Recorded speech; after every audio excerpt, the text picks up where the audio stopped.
চুক্তিভিত্তিক পল্লী বিদ্যুৎ কর্মীরা সারা দেশে যারা মিটার রিডার কাম মেসেঞ্জার রয়েছে তাদের 7 দফা দাবি নিয়ে গত 3 দিন থেকে কেন্দ্রীয় শহীদ মিনারে অবস্থান করছেন। 7 দফা দাবি নিয়ে আপনাদেরকে এই মুহূর্তে আমরা কেন্দ্রীয় শহীদ মিনার থেকে সরাসরি যুক্ত করেছি এবং কেন্দ্রীয় শহীদ মিনার থেকে যেটি দেখাচ্ছিলাম যে সারা দেশে যারা পল্লী বিদ্যুতের মিটার রিডার কাম মেসেঞ্জার রয়েছে তারা কিন্তু তাদের 7টি দাবি নিয়ে শহীদ মিনারে রয়েছেন এবং তারা বলছেন যে যতক্ষণ পর্যন্ত তাদের দাবি মেনে না নেওয়া হবে ততক্ষণ পর্যন্ত তারা শহীদ মিনারে অবস্থান করবেন। তাদের যে 7টি দাবি রয়েছে 7টি দাবির মধ্যে অন্যতম দাবি হচ্ছে পল্লী বিদ্যুৎ সমিতি কর্মীদের ফ্যাসিবাদী কায়দায় দমন পীড়নের মাধ্যমে কর্মপরিবেশ অস্থিতিশীলকারী অত্যাচারী আরইবি চেয়ারম্যানের অপসারণ, এক ও অভিন্ন চাকরিবিধি বাস্তবায়নের আরইবি কর্তৃক একীভূতকরণ অথবা দেশের জন্য বিতরণ সংস্থার ন্যায় পুনর্গঠন, meter reader cum Messenger line শ্রমিক এবং পোষ্য কর্মীদের চাকরি নিয়মিতকরণ, মিথ্যা ও হয়রানিমূলক মামলা প্রত্যাহার সহ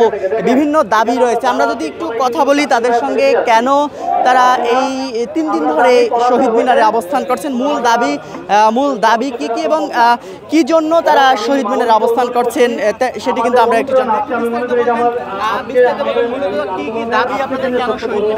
ধন্যবাদ ভাই। আমরা সারা বাংলাদেশ থেকে 14,000 মিটার রিডার কাম মেসেঞ্জার এই শহীদ মিনারে অবস্থান করছি। আমরা এই সারা বাংলাদেশে জানেন বিদ্যুৎ বিতরণ ব্যবস্থার মধ্যে পল্লী বিদ্যুৎ সারা বাংলাদেশে সবচেয়ে বেশি বিদ্যুৎ বিতরণ ব্যবস্থার কাজ করে থাকে। তার মধ্যে মিটার রিডার কাম মেসেঞ্জার সারা বাংলাদেশের গ্রাহক প্রান্তে গ্রাহকের সাথে সম্পর্কিত। আমরা আমাদের সর্বোচ্চ দিয়ে গ্রাহকের প্রান্তে কাজ করলেও আমরা 36 বছর যাবৎ চুক্তিভিত্তিক অবস্থায় আছি। যেমন এখনও আমার যৌবন বয়স, আমাদের চাকরির বিধি অনুযায়ী 32 বছর এখনও আমাদের পার হয়নি, কিন্তু এখন পর্যন্ত আমাদেরকে বয়সের অজুহাত দিয়ে আমাদেরকে নিয়মিতকরণ করা হচ্ছে না।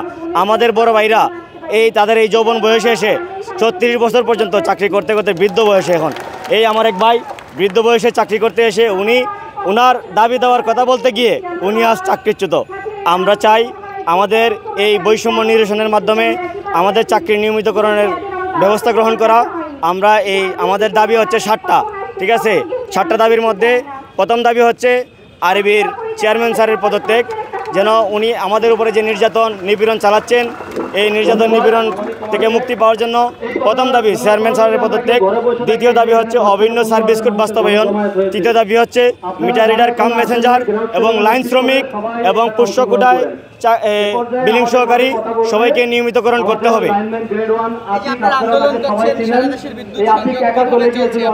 সারা দেশের বিদ্যুৎ ব্যবস্থা সচল রাখার জন্য আমাদের কিছু সংখ্যক যতটুকু সংখ্যক লোক না রাখলেই নয়, আমাদের কিছু সংখ্যক লোক এখানে আসছে, বাকি লোকগুলা পিবিএসে অবস্থান করছে। ওরা গ্রাহক সেবার জন্য বদ্ধপরিকর। আমাদের সারা নির্দেশনা মোতাবেক আমাদের গ্রাহক সেবা সর্বদা সচল থাকবে। কখনো আমরা গ্রাহক সেবা বিঘ্নিত করব না। গ্রাহক সেবা সচল রাখার জন্য আমাদের লাইন ক্রু ভাইয়েরা কিছুরা এখানে আছেন, আর আমাদের লাইন শ্রমিক ভাইয়েরা এখানে অবস্থান করছেন। আর লাইন শ্রমিক ভাইয়েরা অনেকেই মারা গেলে তাদেরকে কোনো টাকা দেওয়া হয় না। তাদের লাশ বাড়িতে পাঠানোর জন্য একজন কতটা নির্মম হলে যে একটা মানুষ সিস্টেমের জন্য কাজ করে মারা গেল, তার লাশটা পর্যন্ত তার নিজের টাকায় নিতে হয়, পিবিএস থেকে কোনো টাকা বহন করা হয় না। এটা কতটুকু অমানবিক? এই স্বাধীন বাংলাদেশে 24-এর পরবর্তী বাংলাদেশে এটা কতটুকু যুক্তিযুক্ত?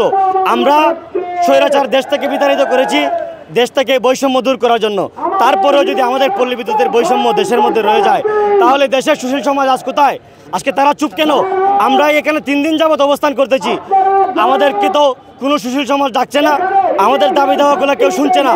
আমরা চাই বাংলাদেশ সরকার, বর্তমানে যে বৈষম্য নিরসনকারী সরকার, তারা সবার বৈষম্য নিরসনের ব্যবস্থা গ্রহণ করছে। আমরা আমাদের দাবি দেওয়া আদি না হওয়া পর্যন্ত, আমরা মৃত্যুর আগ পর্যন্ত এখানে থেকে যাব। আমাদের দাবি আদায় হলে আমরা আমাদের কাজে ফিরে যাব। আমরা চাই সরকারের হস্তক্ষেপ কামনা করছি, সরকার যেন আমাদের বিষয়টা, আমাদের 7 দফা দাবি মেনে নিয়ে আমাদেরকে কর্মস্থলে ফিরে যাওয়ার সুযোগ করে দেয়। আর যদি আমাদের 7 দফা দাবি মানা না হয়, আমরা মারা গেলেও এখান থেকে যাব না। দর্শক, যেমনটি বলছিলাম যে পল্লী বিদ্যুতের যে শ্রমিকরা এখানে যারা এসেছেন তারা বলছেন যে তাদের দাবি বাস্তবায়ন না হওয়া পর্যন্ত তারা এখানে অবস্থান করবেন এবং তাদের যে 7 দফা দাবি, সেই 7 দফা দাবি যাতে করে দ্রুত মেনে নেওয়া হয় সে কারণেই কিন্তু তারা শহীদ মিনারে বিগত 3 দিন থেকে অবস্থান করছেন এবং তারা বলছেন যতক্ষণ পর্যন্ত দাবি বাস্তবায়ন না হবে ততক্ষণ পর্যন্ত এই শহীদ মিনারে তারা অবস্থান করবেন। আমরা যদি আরও একজনের সঙ্গে কথা বলি, কি কি দাবি নিয়ে এসেছেন এবং কেন আপনারা কাজ বাদ দিয়ে শহীদ মিনারে অবস্থান করছেন? আমি কুমিল্লা লাইন শ্রমিক, বাংলাদেশ পল্লী সমিতির একজন কর্মচারী। আমাদের ভিতরে যে নির্যাতন নিপীড়ন করে পল্লী বিদ্যুৎ বোর্ড আরবি, আমাদের মাঝে যে বৈষম্য আছে, লাইন বাইরা যেদিকে নিয়মিত করেছেন, একে কাজ করানো হয় এবং আমরা মারা গেলে বা কোনো দুর্ঘটনার শিকার হলে আমাদের কোনো দায়ভার কেউ নেয় না, এবং যদি আমরা অ্যাক্সিডেন্টে মারা যাই তাহলে আমাদের দাফনের ব্যবস্থাও অফিস বহন করে না, এবং যদি আমরা অসুস্থ হই আমাদেরকে বেতন কাটানো হয়, এবং যদি আমাদের গার্মেন্টস মিল ফ্যাক্টরি ইন্ডাস্ট্রিতে যারা জব করে, যারা শ্রমিক আছে, তাদের যদি অসুস্থ হয় তাদেরকে বেতন কাটা হয়নি, আমাদের কেন কাটানো হবে? সেই যে বেতন কাটা হয়, এবং যে 8 ঘন্টার জায়গায় আমরা 24 ঘন্টা রাত দিন পরিশ্রম করে যাচ্ছি 14 কোটি মানুষকে বিদ্যুৎ নিরবিচ্ছিন্ন দেওয়ার জন্য সর্বমোট আমরা কাজ করে যাচ্ছি। দেশের রাষ্ট্রীয় জন্য যথেষ্ট পরিমাণ যতটুকু ভূমিকা রাখার দরকার এতটুকু আমরা রাখেছি। আমরা প্রধান উপদেষ্টা ডক্টর ইউনূস সাহেবের দৃষ্টি আকর্ষণ করে বলছি যে বিদ্যুৎ উপদেষ্টা সচিব মহোদয় এবং পল্লী বিদ্যুৎ চেয়ারম্যান মহোদয়কে দৃষ্টি আকর্ষণ করে বলছি, আজকে যে 45,000 কর্মকর্তা কর্মচারী আজকে শহীদ মিনার সামনে কেন আসলো, সে জবাব আমি মাননীয় চেয়ারম্যান মহোদয়কে জবাবদেহির মুখে আসতে চাই। কেন আসা হচ্ছে? দর্শক, দেখাচ্ছিলাম কেন্দ্রীয় শহীদ মিনার থেকে পল্লী বিদ্যুতের মিটার রিডার শ্রমিক যারা রয়েছেন তাদের আন্দোলন চলছে এবং তাদের দাবি বাস্তবায়ন না হওয়া পর্যন্ত তারা শহীদ মিনারে অবস্থান করবেন, সেটি কিন্তু আমরা জানতে পেরেছি। তো এই ছিল এখন পর্যন্ত কেন্দ্রীয় শহীদ মিনার থেকে সর্বশেষ পরিস্থিতি।